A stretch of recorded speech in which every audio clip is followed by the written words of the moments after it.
کور چې دی موږ چې کور ته راځو هغه باید د مینې او محبت ځای وي، هغه باید آرامښت ځای وي.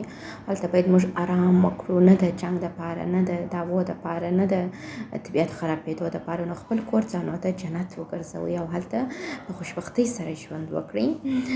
او ډېر نارینه په دې نه پوهېږي چې څومره کوچني کارونه کولی شي د دوی ښځې خوشحاله کړي او خوشبختې کړي. نو راځئ خپلو ښځو ته لږ وخت ورکړو او هغوی خوشحالې وساتو. الله جل جلاله ستا سره دی، ستا دپاره نه دی ته نه. په دې هم باید پوه سو. نو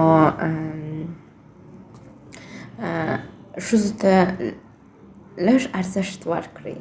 پوهېږم زموږ په جامعه کې د ښځې ارزښت ډېر کم ده. نن د ښځو نړیواله ورځ ده.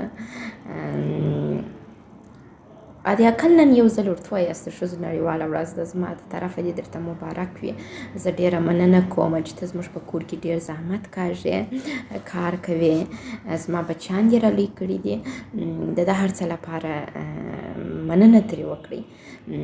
او زه پوهېږم هره ښځه خپل په مشترک ژوند کې مشکلات ډېر لري نسبت نارینه ته، لیکن هغه یې تحمل کوي. تاسو یو ځل نن مننه ورته وکړئ، دا به هغه ډېره خوشحاله کړي او ډېر ښه احساس به هغه وکړي.